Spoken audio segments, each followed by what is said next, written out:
Hello everyone, welcome to my new channel. Today I'm reviewing a 2003 Buell XB9S. As you can see, this bike is fitted with some carbon bits. I mean, everything's carbon on it pretty much. Everything is carbon on it. And this bike does have the stock exhaust, but it has been gutted by somebody, and it is very loud. What I'm going to go ahead and do is I'll fire the bike up and let you guys hear it.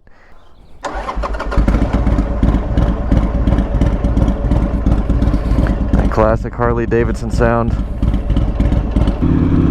Now, since this is a review, I want to go through just initial impressions of the bike. And my initial impressions are, compared to the Sportster that I'm used to riding, it's definitely a lot more forward.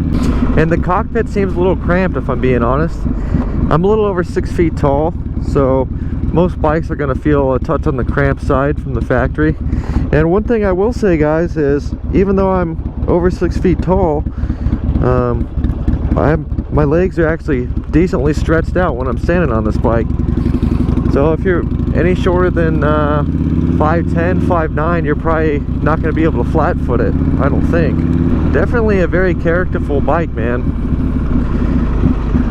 It sounds good with this opened up exhaust.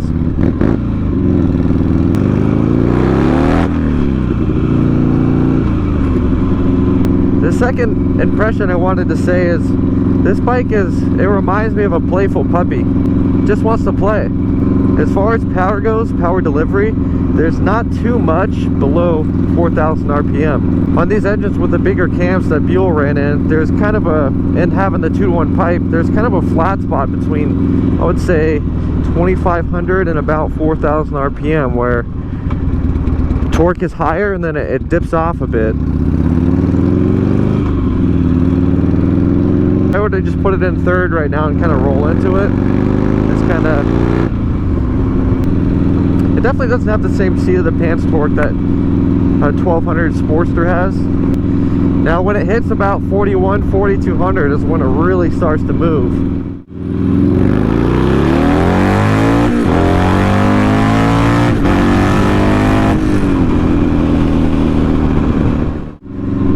The chassis is definitely very flickable. This bike has a good set of tires on it that have at least 60% tread, so I feel that I can give a fair assessment of what the handling of the bike is like. Front brake a little bit underwhelming, but we do only have one brake caliper, and obviously it has this being an XB has a zero torsional load braking system on it with one caliper, one rotor. Eric Buell's braking system is definitely a very solid system, but if you're coming off of a bike that has, say, dual Brembos on it, or just even a decent set of Nissans, it definitely takes more pressure on the pedal and the lever to get the bike to stop.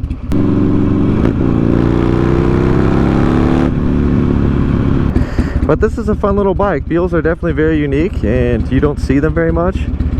It's kind of unfortunate that Harley Davidson decided to axe Buell and kind of screwed him over, in my opinion. The times are kind of changing. Harley Davidson's going to water cooling now, and with the Revolution Max platform, they're doing a lot of the things that Eric Buell wanted to do.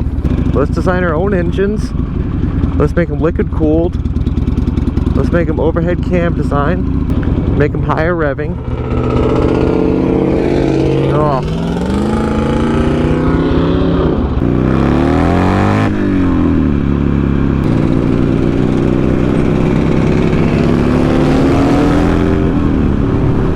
So as far as the positive go, guys, it's a fun, characterful engine. The chassis is playful, the brakes are pretty good, and does good on gas, as most motorcycles should.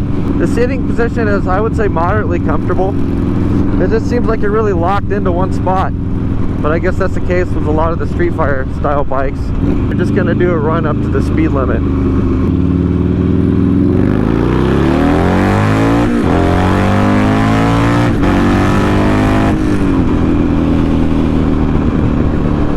Not bad, guys. Quick little bike. It does have a tendency to head shake a little bit though. I think that's more due to these front tires that need to be balanced. Cruising at about 70 here. RPMs are 3,800 or so. Personally, I would prefer a bike with taller gearing. because I usually cruise faster than 70, and the RPM is just a little higher than I'd like to see. As far as buffeting goes, it's actually pretty good.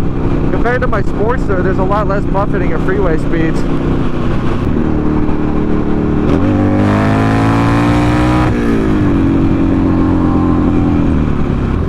Okay, I've gone over some of the things that I like about this bike, and just to reiterate, I will say that the chassis handles good, especially for a bike that's coming up on 20 years old now. The engine is, as I said multiple times already, is very characterful. I love the sound of the bike, especially at idle. Just sit there loping away. Great street fighter and bike to cruise around on and not necessarily do super long distances.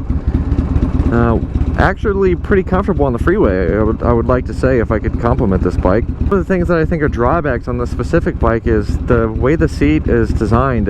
You're kind of locked really in one position, and if it fits you well, then you're locked into a good position. But if it doesn't fit you very well, the seat's not very comfortable. It kind of puts pressure on your crotch, if you know what I'm saying. And so I've been doing a lot of shifting around and stuff, sitting at stoplights and on the freeway.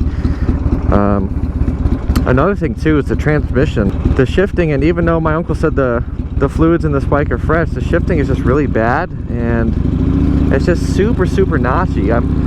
I've tried, I don't know if you guys noticed, but I've been the wide open throttle stuff, I've been shifting with the clutch, which I don't normally do, but this bike doesn't really,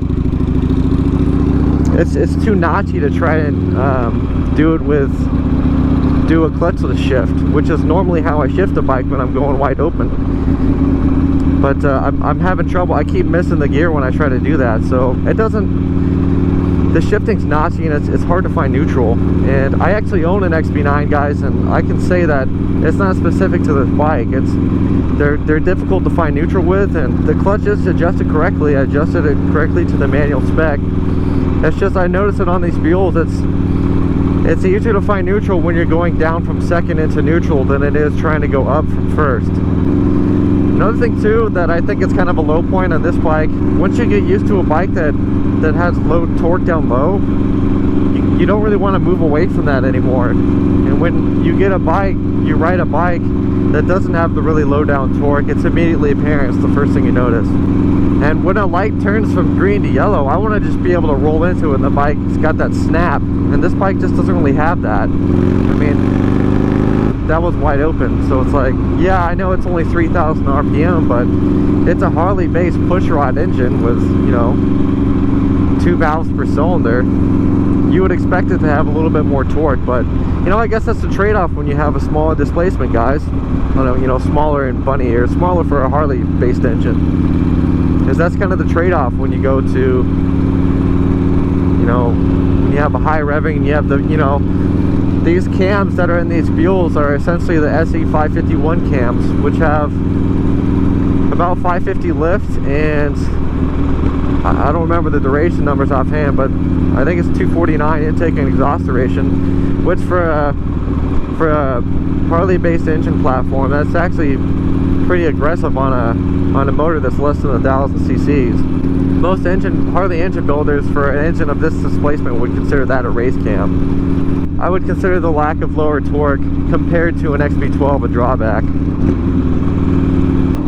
Another drawback that I have to mention if you're considering buying one of these bikes in 2022 or later is there are certain parts on these bikes that are going to be hard to find, especially if you lay it down. And you know, there's dealerships like St. Paul, Harley Davidson that carry parts, but when I had my Buell and I was looking for shift levers and parts of the shift shaft and stuff like that, it would show on the website in stock, and they went to order and they say, oh, that's in back order. So okay, well, when are you gonna get it? Well, sometime within the next 4 to 6 months. You go, oh, okay, well, that kind of sucks. And if there's no parts on eBay, you're kind of up the creek.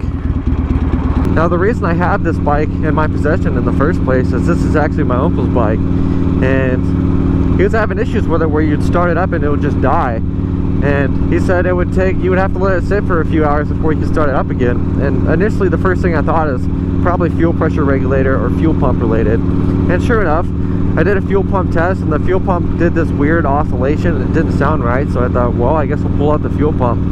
And I pulled out the fuel pump, and the strainer sock thing was just clogged. It disintegrated. And I think you're going to see a lot of issues like that with these Buells as they get older, especially on bikes that, you know, they sit for whatever reason, whether they got laid down or people just aren't riding when it's not riding season. The material that Buell made from these fuel pump socks just, you know, it degrades with age.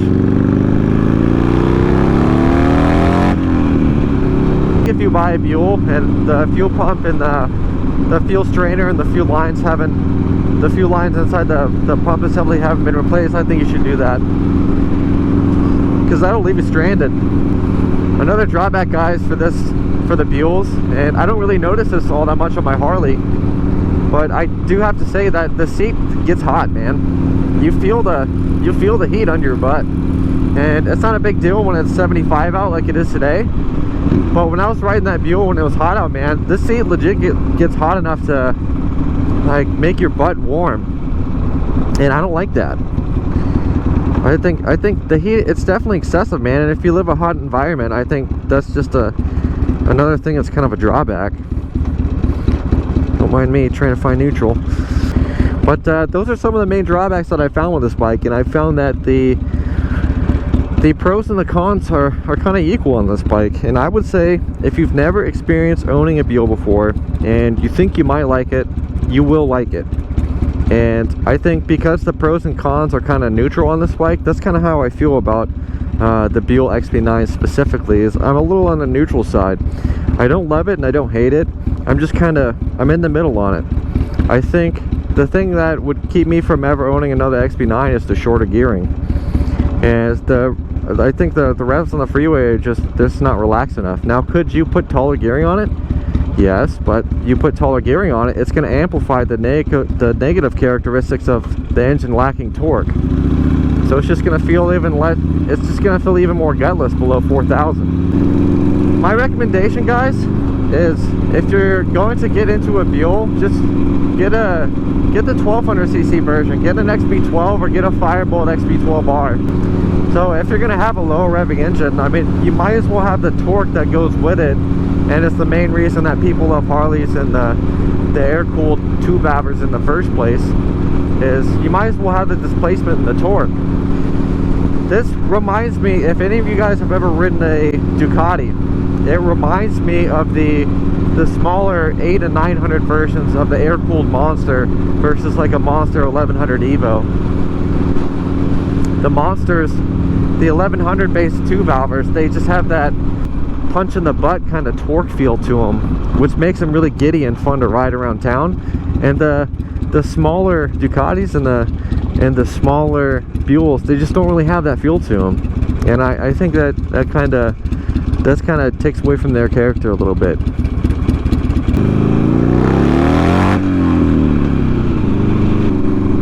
So final thoughts on this bike, guys. Buell XB9 is a great bike. It's a characterful bike. If you have an opportunity to ride one of these bikes, you need to take it. They're very fun. They're very playful. If you're coming from a crotch rocket, it's going to seem slow. If you're coming from a Harley, it's going to seem pretty quick. I think no matter what, you're probably going to have a grin on your face, even if it's not necessarily the bike for you. If you're in the market to buy a fun bike that you can still cruise on and you can commute on, and you don't necessarily want the fastest bike, but you want something that's not the same old run-of-the-mill inline 4, I think the XB9 or the XB12 is going to be the bike for you. I appreciate you watching, everybody. There's going to be a lot more coming from this channel, so keep your eyes peeled, guys. I'm going to be doing more reviews in the future, and I'm just going to be posting stuff that I'm going to be posting content that I can't necessarily put on my Dr. Motorcycle channel. So thank you, everybody, for checking me out, and let's hear this Buell. Woo!